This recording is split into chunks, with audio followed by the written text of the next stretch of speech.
Bienvenidos a Mish Bajo la Superficie, un espacio en donde lo que callamos toma voz, en donde la salud mental se mira con honestidad a través de Mish, una mujer brillante, compleja y única que nos guía hacia lo que se vive en las profundidades del alma. Aquí no hay juicios, solo verdad, vulnerabilidad y un espacio seguro para sentir. Empecemos. Bienvenidos a Mish Bajo la Superficie. Estamos de nuevo aquí en un episodio en donde vamos a entrar en un mundo distinto, que es el mundo de la salud mental en los entornos laborales. Hoy estamos con un súper invitado que se mueve en un medio que para mí es tal vez uno de los medios más retadores en temas de salud mental, y es el medio del periodismo, de las noticias. Bienvenido, Mauricio, mil gracias por aceptar esta invitación que para nosotros es súper importante porque la salud mental nos interesa muchísimo. No, gracias a ti por la invitación y a todos un abrazo grande, pues ni más faltaba. Un tema que no solo está de moda, es necesario que esté de moda y que siga de moda todo el tiempo de aquí en adelante. Así es, creo que entre más avanza pues como el tiempo vamos viendo como los temas de salud mental van tomando fuerza y Colombia empieza a dar unos giros importantes, entonces creo que es interesante empezar a hablar de esto. Cuéntanos un poquito quién es. La gente te conoce mucho porque, obvio, súper conocido, pero ¿quién es Mauricio detrás de cámaras? Un poquito como la historia para que la gente se conecte contigo. Bueno, pues a ver, mi nombre es Mauricio Gallego, yo soy comunicador social y periodista, egresado de la Universidad de Manizales, yo soy de región, de la capital de Caldas. Estoy en Bogotá, o estuve en Bogotá inicialmente trabajando para un noticiero que se llamaba TV Hoy hace muchos años, hace 20 y pico de años. Después regresé a la región, hice una cantidad de cosas en comunicación organizacional, comunicación política, comunicación para el desarrollo con trabajo comunitario en el oriente de Caldas, que era muy de violencia y demás, en campañas políticas. Hice un posgrado en opinión pública y marketing político en la Javeriana, también estudios políticos. Y hace 16 años volví a Bogotá ya de pleno y estuve como director de comunicaciones de Ascunso, gerente de comunicaciones analista senior de comunicaciones del Banco Santander, y luego entré aquí en El Tiempo Televisión inicialmente como presentador y reportero y después como jefe de emisión. Y desde hace 14 años pues hacemos parte de la familia City TV. Soy jefe de la misión central de las City Noticias de las 8 desde hace 14 años. Y nada, pues con todo lo que ha pasado en esta ciudad en 14 años, imagínense lo que uno puede hablar de todo lo que hemos presenciado. Yo creo que aquí entonces cabe la pregunta de qué piensas o qué tan importante es la salud mental estando tantos años en un medio en donde todos los días, y además en un país como Colombia, en donde hay tantas noticias que no son tan agradables. ¿Cómo te suena o qué piensas de la salud mental? Para ti, ¿qué es esto? Pues yo he sido cercano al tema de la salud mental porque desde muy chiquito estuve en terapia. O sea, yo fui un bendecido por mis papás y yo entré a un programa que se llamó Unidad de Atención Integral al Adolescente hace muchísimos años, que existía en Manizales, y fue mi primer acercamiento al tema psicológico, pero eso lo dejé atrás de cierta manera. Pensé que ya era un tema superado de muchas cosas, y a raíz de varias vivencias y de toda esta conciencia que se generó, sobre todo después de pandemia, pues yo creo que ahí se tornó como un poquito distinto el panorama. Creo que entrar a diferenciar o a separar la persona del profesional es bastante complejo. Yo creo que si yo no fuera consciente de los temas de salud mental y de lo que he tenido que padecer y pasar en términos de salud mental como individuo, pues no sería consciente de todo lo que necesitamos hablar de esto ya desde el punto de vista profesional y claramente en el tema del periodismo, donde junto a los médicos de pronto, junto a los abogados y a quienes trabajan en todo este tema de orden público, pues tenemos obviamente unos grados de estrés un poquito complejos, más complejos que otras profesiones, y que sin lugar a dudas necesitan una atención diferente y diferencial. Hablas de que tuviste esa oportunidad desde pequeño de hacer terapia. ¿Es más fácil en las regiones pequeñas que en la capital? No, yo creo que fui un bendecido realmente porque esa unidad duró pocos años, en la caja de compensación que se llamaba Confamiliares. Y eso me permitió no solamente tener una asesoría de psicología, sino todo un entorno alrededor de ese crecimiento adolescente de los 12 a los 16 años, que fue muy bonito además porque logramos compartir con muchísimos adolescentes de esa época, compañeros, amigos que en algún momento inclusive nos hemos encontrado. Ahí nos conocimos y fue muy bonito como crecer en ese entorno durante ese tiempo, pero yo creo que eso fue un oasis en medio de un desierto impresionante, porque en Bogotá y en otras ciudades capitales uno lo ve difícil, uno lo ve complejo, sí, y es donde más atención podría tenerse. Entonces, yo creo que eso fui un bendecido, fui un afortunado, pero yo no creo que eso se replique mucho en ciudades pequeñas. Así es, ok. ¿Qué desafíos tienes teniendo en cuenta que ese es un trabajo que entiendo que es 7 por 24? ¿O no es así? Es 7 por 24. Nuestro trabajo tiene sobre todo desde que aparecieron las redes sociales, tiene un componente muy difícil de manejar. Y es que no te puedes desconectar del todo, ni siquiera estando en vacaciones, porque uno a veces en vacaciones está igual metido en los grupos, está igual metido en las vainas de WhatsApp. Se entera uno de todo. Y eso es un complique, o sea, eso es muy complejo de manejar.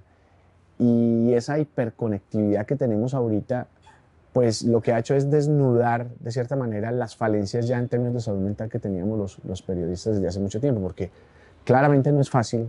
Nuestros grandes mentores del periodismo pues se vieron enfrentados al caguán, a los secuestros, a una cantidad de cosas muy duras que hoy en día estamos volviendo a ver. Y pues obviamente una cantidad infinita de hechos que han marcado la vida no solamente de nosotros, sino de muchísima gente en Colombia. Entonces, desde Pablo Escobar para acá. Entonces yo sí creo que lo de las redes y todo lo que hicieron fue, no sé, dejarnos más aún en evidencia la necesidad que tenemos de mirar a ver qué está pasando con nosotros, porque ese estar hiperconectados hace que nunca soltemos esa tensión todo el tiempo. Claro, y sí, es muy fregado. Yo voy a decir esto y espero que hago dieta de noticias. Ok. ¿Sí? Mucha dieta de noticias porque me afectan muchas cosas, o sea, desde cómo soy, desde mi configuración, el tema de los niños me afecta. Entonces, digo, a veces ver tantas noticias fuertes me aterra, me carga. ¿Cómo hacen ustedes cuando hay una noticia traumática, cuando hay situaciones que les toca al final el alma porque toca eso? ¿Cómo lo manejan? ¿Están acompañados cuando eso pasa o ya hace parte del día a día? Es muy duro. Yo le decía a alguien, desde hace un año yo bajé 17 kilos haciendo una dieta estricta y corriendo y no tal. La de noticias, claro. La de noticias la intenté hacer y de hecho tengo que decir que lo he logrado por lo menos la mayor parte del fin de semana. Trato obviamente de ver... Sí, trato de ver las noticias más importantes al final del día, o sea, sobre las 7, 8 de la noche, lo mismo los domingos, porque pues obviamente ya se afecta mi trabajo al día siguiente, pero he tratado un poquito de despegarme. Eso lo digo porque esa dieta de noticias tiene que darse en algún momento. Y el hecho, por ejemplo, yo que me separé hace poco, el hecho de tener a mi hijo presente en los días en que está conmigo, pues yo mando el celular para la porra, o sea, es mi hijo el que está conmigo. Eso ha sido muy beneficioso. Pero ¿por qué te lo planteo así? Porque de cierta manera, una de las cosas más complicadas de manejar y que nosotros no habíamos caído en cuenta es lo mal que la pasamos al dar noticias duras. Te voy a poner simplemente un caso reciente, en lo de Miguel Uribe, el atentado.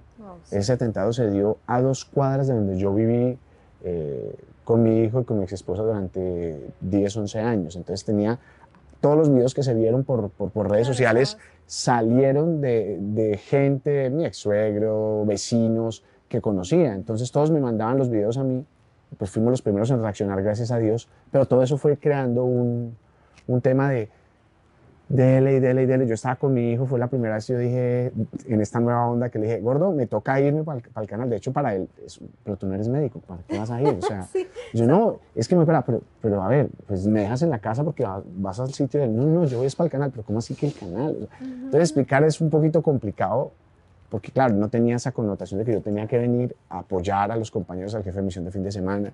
Y lo hice porque pues, yo vivo esto, yo no tenía obligación, pues yo transpiro esto, es una vaina de apasionamiento. ¿Te gusta? Me gusta, me encanta. Pero aquí viene la otra parte. Hechos como este, pues uno está la adrenalina a tope, pero llega un momento del día o de la noche, yo me acuerdo que llegué a las 12 de la noche al sitio, porque tenía que recoger nuevamente a mi hijo, y yo veía todo encerrado, y yo hice el último informe para redes ahí. Cuando terminé yo dije, ¿qué estoy haciendo? Sí, pero, ¿qué más? O sea, ya, o sea, tienes el partido de tu hijo en menos de 4 horas, pues cálmate, ya. Y claro, ahí mismo me acordé de otro episodio que fue el atentado del ELN aquí a la Escuela de Cadetes de Policía. Y fue muy dura porque además todo lo que sale al aire tiene una curaduría inicial que es nuestra. Entonces nosotros sí veíamos los cuerpos desmembrados, sí vemos todas las cosas que no se ven al aire. Yo me acuerdo que ese día fue todo el día de transmisión y llegué a mi casa en una tristeza. Y me acuerdo que estaba mi papá ahí, vino a visitarme de Manizales. Llegué y me dijo, ¿cómo te fue? Y yo, me dijo, el noticiero súper bonito, el homenaje a las víctimas. Me empezó a hablar y yo lo miré y yo solamente lo abracé y me puse a llorar. Claro. Me dice, ¿qué te pasó? ¿Pero qué te pasa? Y yo, déjalo, estoy muy cargado. Y hay cosas como esas pasan todo el tiempo. Yo tuve la posibilidad de desahogarme ahí porque además yo soy medio sensiblero, yo soy medio dramático y medio, no sé, nostálgico. Y no sé, entonces a mí todo me llega, pero hay gente que es mucho más cerrada, que le cuesta muchísimo más ese tipo de cosas y que sé que han tenido muchos líos.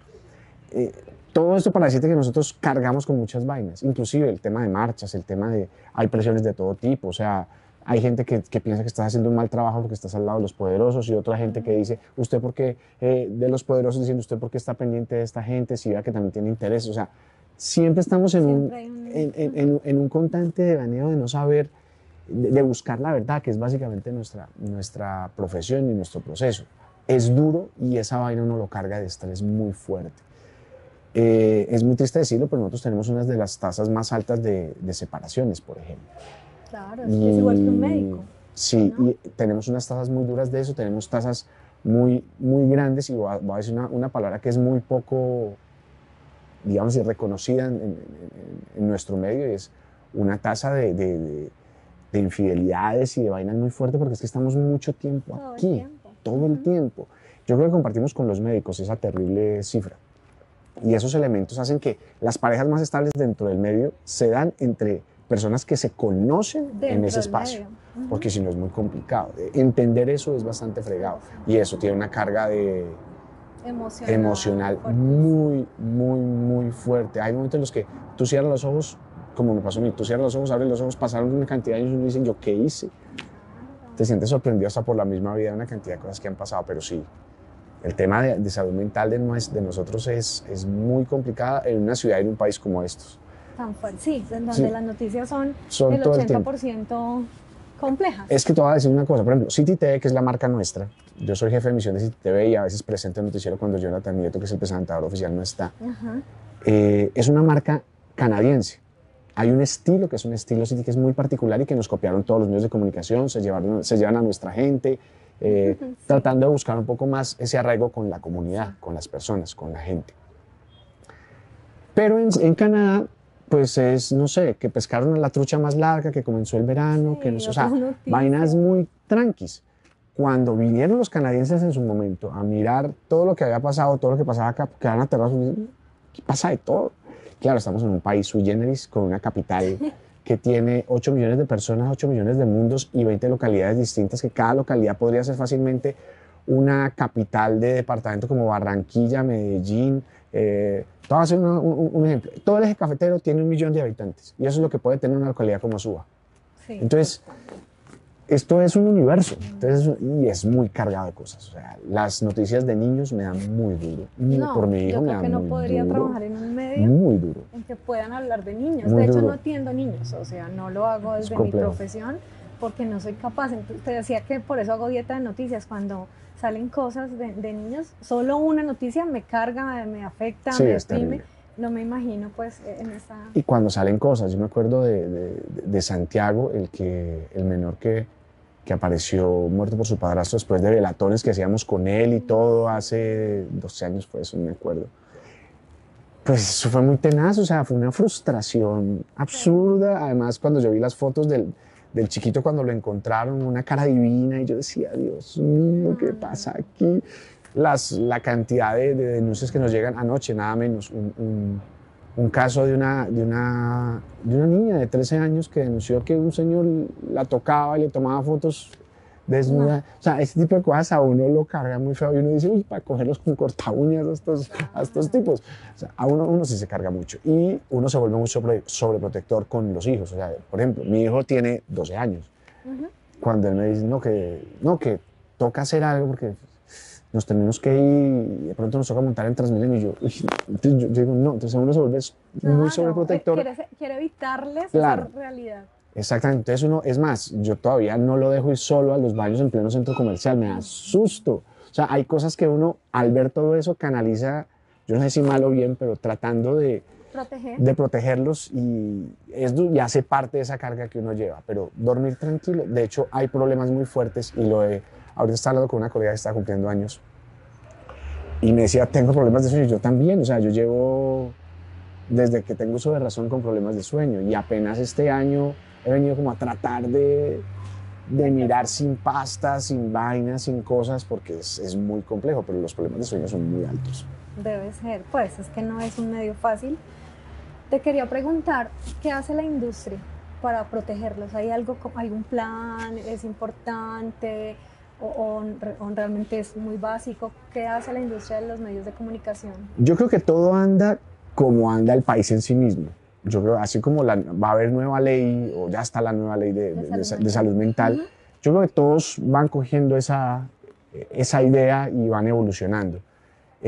Nuestra compañía, o sea, el Tiempo Casa Editorial y City TV, pues obviamente entendieron el tema de salud mental. Hoy en día hay unas herramientas y unas alternativas de atención que antes no se tenían, obviamente. O sea, lo que hoy viven algunos de los periodistas, pues no lo vivíamos nosotros hace rato. Y está por lo menos la capacidad de respuesta que es tan importante, inmediata, y eso es muy positivo, eso no se tenía antes. Antes el psicólogo de los periodistas eran los jefes, entonces uno terminaba peor de cargado con los problemas de ellos. Pero, peor. Sí, pero pues bueno, yo creo que todo se va adaptando. La compañía ha hecho una labor importante en términos de buscar afinarse en ese sentido, y a partir de la nueva ley, el componente que viene hace años de salud ocupacional y las encuestas de salud mental, todo ese tipo de cosas para identificar posibles riesgos, todo ese tipo de cosas que antes eran simplemente como un requisito, yo creo que se han tomado de una manera muy positiva y ha ido evolucionando. Entonces yo creo que no estamos ni empezando para lo que se necesita, sí, porque obviamente esto estamos en pañales. Es que yo me acuerdo que yo fui a Argentina hace unos 8 o 9 años y allá me decían bárbaro, porque yo decía, no, pues mi mamá me cogía chancleta. O sea, sí. Ellos tienen muy claro, en Argentina tienen muy claro el tema de salud mental, mucho más que nosotros. Sí. Y eso, pues claro, a mí me dejó medio... Para nosotros esto era otra cosa. No, allá el psicólogo está como ir al pediatra, o sea, desde los 3, 4, 5 años, hágale. Y eso es muy importante. Pero aquí estamos en pañales. Y yo creo que estamos adaptándonos, la compañía lo entendió, hay empresas muy serias que lo están entendiendo, sobre todo los medios tradicionales están entendiendo eso. Nosotros, gracias a Dios, en las últimas encuestas de Great Place to Work, eso se ha visto reflejado. O sea, somos una de las compañías de medios que mejor clima laboral tiene. Súper. Y eso ya de por sí aliviana un poco esa carga de problemáticas hacia la salud mental que tienen los periodistas. Eso, digamos que son esfuerzos de la compañía que se hacen y se han hecho durante varios tiempos y que se van consolidando, pero sin lugar a dudas estamos en pañales frente a todo lo que hay que hacer. Falta muchísimo. Sí. Mauricio, tú tienes un equipo de trabajo. ¿Se han presentado crisis en el equipo? Muchas. ¿Cómo las manejas? No, eso... ¿O cómo las manejas tú como jefe y ya pues... Es difícil. Mira, he tenido periodistas que se han puesto a llorar delante mío, que soy injusto frente a mí, o que esto es injusto, o que no saben qué hacer con su vida. He tenido periodistas que me dicen, necesito un psicólogo ya. Sobre todo porque hay un tema que es bastante complejo y yo creo que estamos en mora. Yo lo digo porque a mí también me hace falta. Es un tema de trabajar mucho la conciencia de las heridas que uno puede tener. Sobre eso ya uno puede tomar decisiones más tranquilamente, pero claro, llegan a un punto en donde cuando piden psicólogo están ya en el tope de una cantidad de crisis que se van generando y que al final es un volcán en erupción. Entonces, cuando uno no es consciente de lo que tiene en la cabeza, de sus propios dolores, pues tiene esa problemática. Y además una herida de fondo en un medio como este, pues es como una olla a presión. A presión que te genera, claro.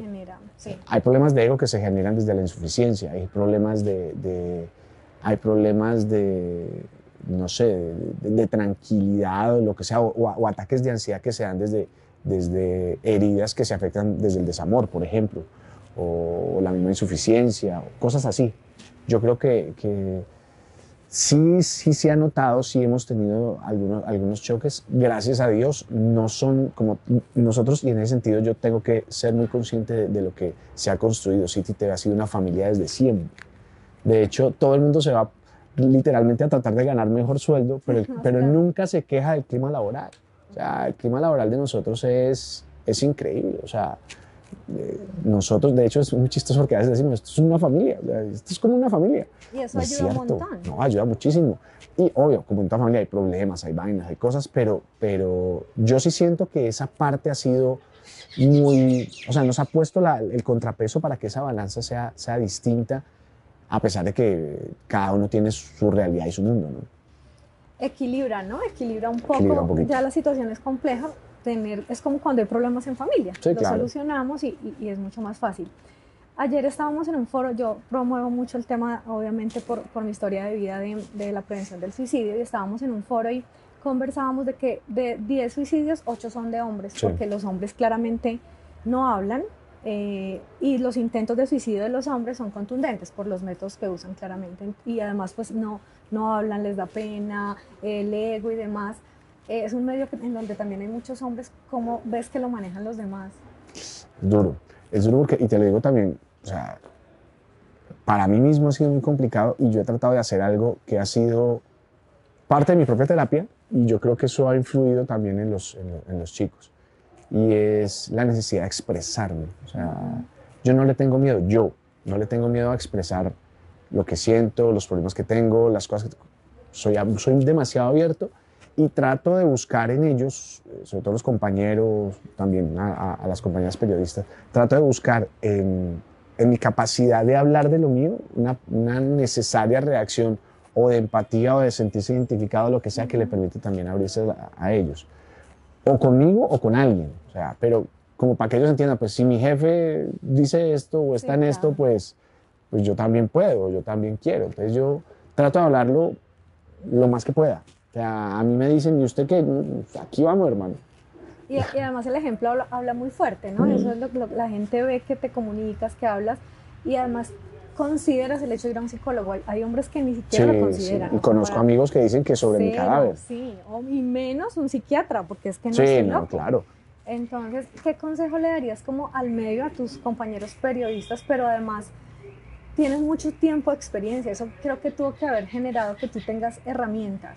¿Qué herramientas y qué consejos podrías darle a las personas para que de alguna manera, aunque tienes problemas de sueño, aunque hay algunas cosas normales, sí, claro, pues pero creo que lo sabes manejar?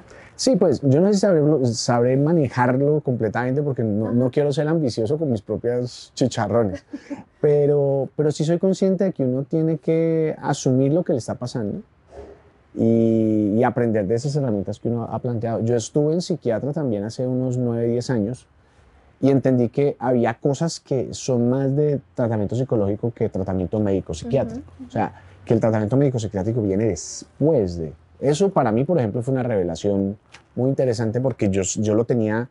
de hecho, en algún momento pensé, no, pero pues, ¿para qué voy a ir a un psicólogo si voy de una vez donde el psiquiatra? Y no, o sea, aquí hay un proceso que tiene que ir en un caminito como interesante, integral, en donde, pues, obviamente tienes que pasar por diferentes especialistas para que te nutran de lo que necesitas y te guíen además en el proceso. Yo he tenido herramientas fundamentales. Una de las principales fue el deporte, por ejemplo. O sea, yo comencé hace 8 o 9 años a correr y a montar en bici, y eso me cambió radicalmente la vida. Yo dejé la gaseosa. Yo me tomaba 3 litros de Coca-Cola diarios. Wow, sí. Perdón, la marca. Y había una caricatura que decía... no me dejes, decía la botellita de Coca-Cola al tipo. Y el tipo le decía, te tengo que dejar porque tu amor me está matando. Y es cierto. Literal. Y pues yo pesaba casi 103 kilos, tenía una vida sedentaria, me dormía en donde fuera, tenía estrés horrible, tenía vértigo, tenía una cantidad de cosas. Y una de las herramientas que, claro, eso canalizaba ahí una cantidad de problemas emocionales muy fuertes, y empecé a trabajarme desde el ejercicio, por ejemplo, como herramienta.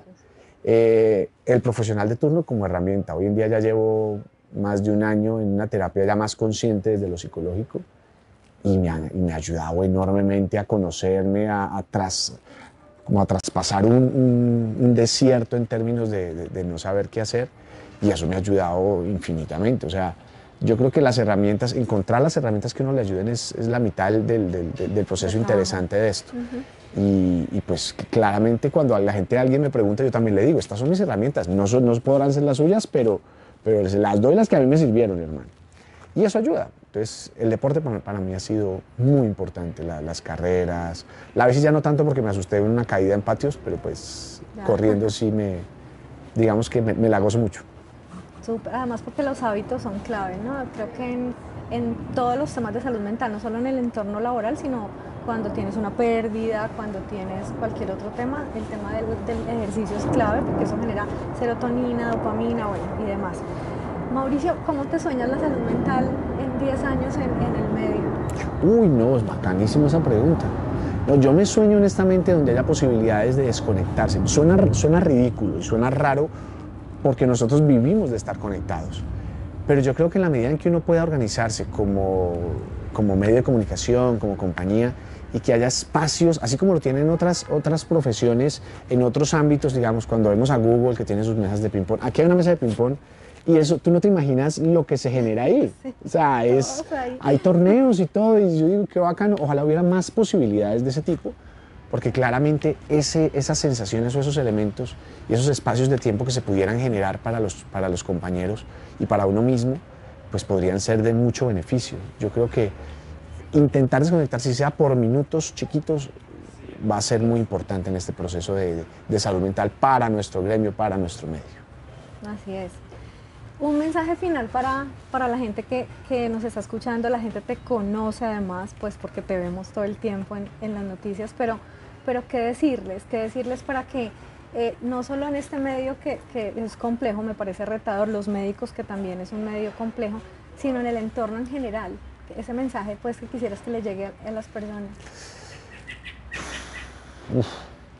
La única recomendación que uno legítimamente y sanamente uno puede decir es que pedir ayuda no es pecado, y pedir ayuda no solamente es necesario, es la única manera de uno poder salir adelante en lo que sea, y no solamente en la salud mental, en todo.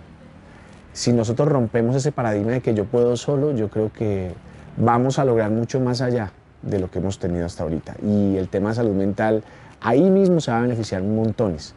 Si la gente fuera un poquito más abierta con lo que siente, con lo que tiene dentro de su cabeza y de su corazón, y logra expresarlo mucho más fácil a alguien pidiéndole ayuda o simplemente asumiendo que es la posibilidad de tener una comunicación de doble vía, yo creo que ahí ya hay un cambio radical en la forma como vemos esto. Si tú me preguntas cuál es el cáncer de nosotros, es pensar que podemos solos. Y que el ego nos juegue una mala pasada todo el tiempo. Estos días hemos estado hablando mucho de que hablar de salud mental salva vidas. Cuando la gente habla, cuando la gente dice lo que siente, se necesitan 4 segundos para evitar que una persona se suicide, porque si logras llamarlo a tiempo, si logras hablar, y realmente es importante hablar de esto. Te agradecemos que estés acá, de verdad que siento que va a ser impactante para la gente, porque es entender que la vida, a veces uno los ve allá y dice, no, la vida perfecta. No, pero la vida perfecta no existe. No, eso no existe. Además, ahorita que lo planteabas, es que además para suicidarse no hace falta ni siquiera tener la conciencia de suicidarse. O sea, te voy a poner un ejemplo que me pasó hace un tiempo. Yo solamente quería dormir. Yo me tomé una pepa para dormir y no me hizo nada. Y me tomé la segunda y no me hizo nada. Y me tomé la tercera y no me hizo nada. Y me tomé la cuarta. Y yo no quería morirme. Ni nada.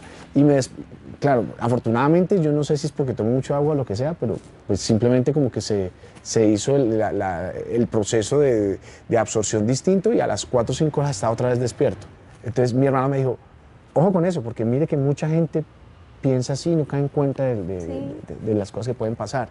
Y no tiene que ver con que uno esté mal o esté bien o esté... No, a veces uno quiere cosas simples, no quiere ni siquiera hacerse daño, pero pasa. Y pasa por no tener conciencia de que uno necesita ayuda. Y por no saber, muchas cosas son porque somos ignorantes. Claramente. Y uno se automedica, entonces no puedo dormir. El problema es que le dé sueño. Entonces tome tal cosa, tome tal otra. No, espere que esto es por algo previo. Venga, charlémoslo, venga, analicémoslo. Y yo creo que eso es clave uno cogerlo. Y es súper importante eso de que hablas, pues, porque no dormir es un indicio importante. Sí. Dicen que podemos dejar de comer no sé cuánto tiempo, pero de dormir solamente 9 días porque nos desconectamos. Sí, claro. Entonces, poniendo tu caso un poco es eso, hay que hablar, hay que pedir ayuda, hay que buscar lo que me sirve a mí. puede que haya cosas que yo puedo aconsejar y sugerir, pero un medicamento, por ejemplo, no. Sí, claramente Entonces, no. Y uno se automédico no hace unas tonterías. sí, por poder dormir. Sí, claro. Pero sí, es importante, yo creo que hablar de salud mental es clave, por eso estamos haciendo este podcast tiene un sentido y es que la gente tenga herramientas, que nos escuche, que hablemos de salud mental de manera abierta y sin tanto tabú. Todavía la salud mental es un estigma, todavía ir al psiquiatra es de locos, todavía si hablamos de suicidio es venga que eso mejor escondámoslo. Entonces parte de esto y te agradezco que estés acá porque es apoyar un poco eso en lo que queremos trabajar. Nada, agradecerle a ustedes también por estar acá. Mish Bajo la Superficie, vamos avanzando mucho con invitados muy especiales que nos dan herramientas y pues gracias, Mauricio. No, a ustedes por la invitación y como siempre pues estaremos pendientes de todo esto porque es muy importante, de verdad que no se alcanza a imaginar lo importante que es. Mil gracias, feliz tarde.